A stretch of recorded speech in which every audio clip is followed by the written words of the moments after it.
the difference between justice and vengeance? We're going to talk about that on today's Hot Zone. This is the Hot Zone. Engaging with the news in a whole new way, international war correspondent Chuck Holton brings insight into areas of crisis and lets you help those affected. Hey folks, Chuck Holton here. I'm up in Washington State. Came up here to do some reporting on the violence and unrest that we've seen in Seattle and down in Portland recently. Yesterday I got a chance to drive through what they called the chop zone, or the remains of that. The graffiti on all the walls, incredible amount of just profanity and even satanic symbols that we saw there. Fortunately for me, I got a chance to leave there and come out to this incredible place, right just about a mile from the Canadian border. And the reason we're here is because we're at a cowboy camp. That's kind of a Christian camp for young people to come and learn how to ride horses and rope and things like that. And I got a chance to meet up with my good friend, Dave Eubank.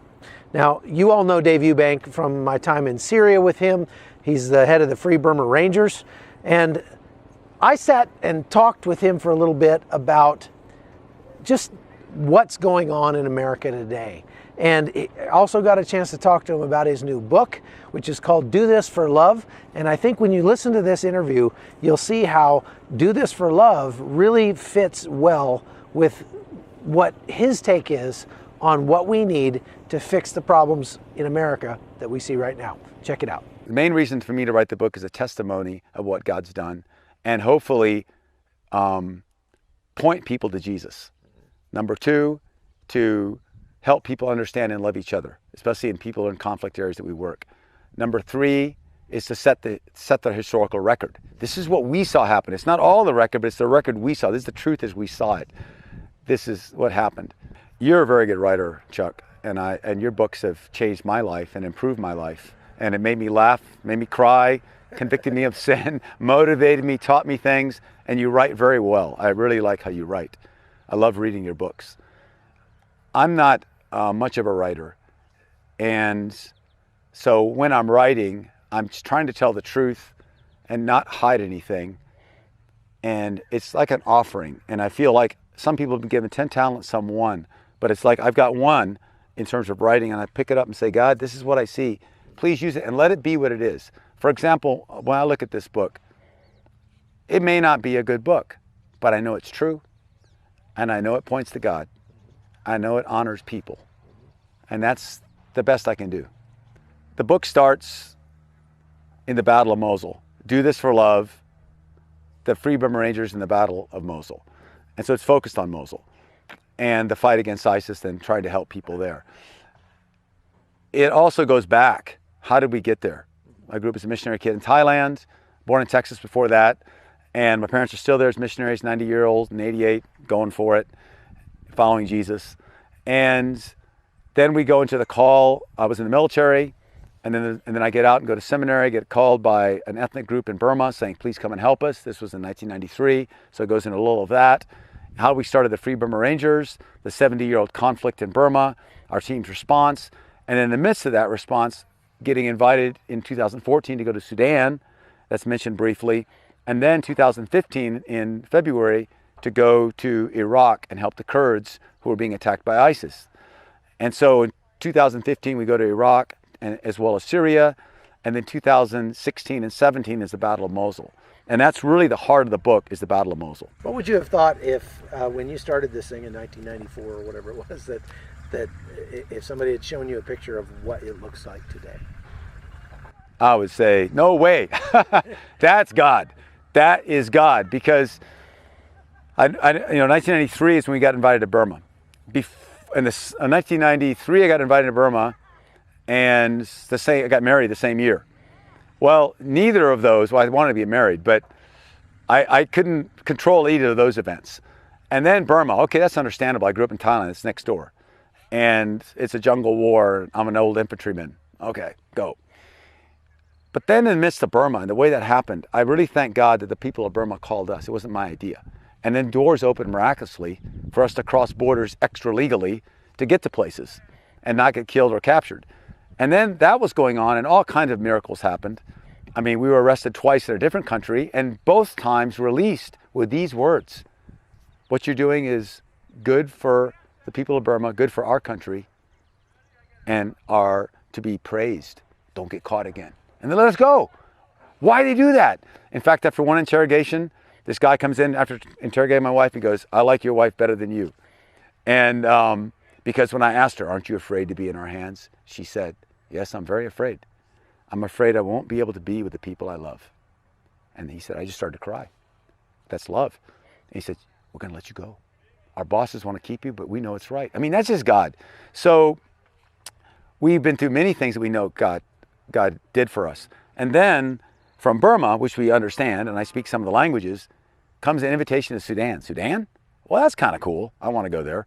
Go there. And then Iraq. I didn't want to go there. Or Syria. No, I don't need to go there. And we get invited there. And then we didn't just get invited. We were in Burma when our friend Victor Marks, along with Jackie Isaacs, had this program to go into to help the Kurds, the Yazidi women who had been raped by ISIS and all this and escaped. And they said, hey, Free Burma Rangers, you should come. Well, I got that by satellite email. I was in Burma. Burma Army all around me. Get here in 7 days. It took us 19 days to walk around them. But God opened a way. The Burma Army moved to chase us, but left the gap open. We covered about 80 miles in 3 days. Got to a border that we shouldn't have been able to cross. Crossed it smoothly. 7 days later, from Shan State, Burma, through 2 different countries, I'm in it, and then to Thailand, I'm in Iraq. I'm like, God, you did this. Looking at the fields of Nineveh, the Nineveh plains and Mosul just beyond, the black flags of ISIS, I asked God, how do I pray? That ISIS would be stopped, that enemies would turn into friends, the Kurds would be free. These are my 3 prayers. And then I said, God, what do I do about it? And I felt God say, give up your own way, give up the Free Burma Ranger way, just come help these people. Really? Yeah. And so then we were in Kurdistan on Sinjar Mountain with the Yazidis, with ISIS around us and the IDPs on top. We're living in tents, and Chuck, you were there a couple times with us, including during a chemical attack. And all of a sudden the guy comes from Syria saying, I heard about you guys. I heard you're this NGO that prays a lot. I'm a Christian too. Can you come and help us in the front lines in Syria? And then when the battle of Bashika and Sinjar was over, when the Kurds had defeated ISIS in the Kurdish part of Iraq, we thought, what do we do now? And Chuck, you came for that also on the front line of Bashika. And by November the 19th, that was done. But the Battle of Mosul was just starting. And you could see the edge of Mosul from beyond Bashika. And we said, God, do you want us there or not? We don't know anybody. And we had a prayer. And then when the prayer was over, 9 a.m. on the 19th of November, I got a phone call from a big NGO in Erbil that said, we got a ton of food. We don't have any way to deliver it because we're not allowed to go to the front line. Will you do it? That's how we got into with the Iraqis. You know, we made fun of the Iraqis. Ashamed to say I did. I made fun of them. Now I'm with them. And the Iraqi general who met us, he goes, Dave, after he met us, he goes, you know the worst 2 things? And, well, first I have to tell you this. I prayed to God that my country be safe from ISIS. I prayed to Allah to be safe. And he sent me the worst 2 things. An American Christian. The worst. And we became brothers. And I learned to love the Iraqis. I mean, the biggest presence I got out of the Iraq war in Mosul against ISIS, and it's in the book, is 2 things. God's gift for me to love the Iraqi people. I love them in general, not just specifically. I love them specifically, but in general, I just like them. Wow, that's my heart changed. Second, I learned the difference between justice and revenge. And the only way you get justice is with love. Because if someone's hurt you, it's very natural and normal to really be angry and want to crush them. You want revenge. And you'll call it justice, and they should pay. But if it's wrapped up in hate, that'll be revenge that will do them no good. And at worst, because you're not really responsible for them at that point, that hate is not going to stop till it comes back to you. That's the way Satan operates. Isn't that what we're seeing right now with these Black Lives Matter protests? I mean, that they want justice, but it's motivated out of hate. Right, and I think that we all have to have justice. Black people need justice, brown people need justice, white people, everybody needs it. And I can understand the anger and the rage a black person would have from oppression, and they're right to be mad. But I learned from my experience when ISIS killed this little girl next to me that I had a love relationship with. She's 3-year-old. America, America. I thought, wow, we got to liberate this place. I talked to Monkey, our pastor. Isn't it great? And 30 minutes later, she goes to her family. This friend, ISIS nails them. Boom, they're dead. And we rescue the rest of the family. But she's dead. Something broke in me, and I was so angry. And I just said, Monkey, our pastor, we're going to give food, medicine, shelter, share the love of Jesus, and kill every ISIS we can find. That's justice. I'm sure it is. And I was crying. And I still feel it. Because you can't, as a father, I can't live like that. And so I understand oppression and injustice. But when I asked God how to deal with it, I opened the Bible 3 times in a row. He said, vengeance is mine, says the Lord, I will repay. Vengeance? That's justice. No, vengeance. I called it justice, but it wasn't, because I couldn't care less about any Iraqi person and what their past, their present, their future. They should just die. And so I said, Jesus, I give up justice. I give up revenge. Please forgive me. And it was like a 2,000-pound weight just whoosh, off my shoulder. I didn't know I carried it because I thought it was justice. No, it was revenge. And that hate, I thought, as we went into battle that day with the Iraqi army against ISIS again, I felt light and freed. Even though I fought them later and I got shot point blank and I shot them, I never hated them. And so if you want justice, you have to ask God for love. And the most important thing is the supernatural power of Jesus. Because when I said, I give up revenge, please forgive me, he did his part, which was he instantly healed me of that hate. It was like, gone. I don't think a person could do that. If I was a black person or brown person or white who was oppressed by some other person, I can't just think my way through this and forgive them. I can't. I can't. But that was one of the more recent times where I thought Jesus is real. Because he just took it from me. Like surgery. I didn't hate him. And of course you can hate ISIS. That's a terrible name and a terrible organization, but not the people. You might even have to shoot them. But that'll be finally in the end, maybe for their good. I don't know. That's the last step. But you don't have to hate. And so to me, I look at it like this. If my child, who I love completely, does wrong, really wrong, and hurts me, I am angry. And I punish them. One, honestly, so I feel a little better, like there's some justice was done. That's not a very good motive, but it's in there. But really, so that they won't do it again.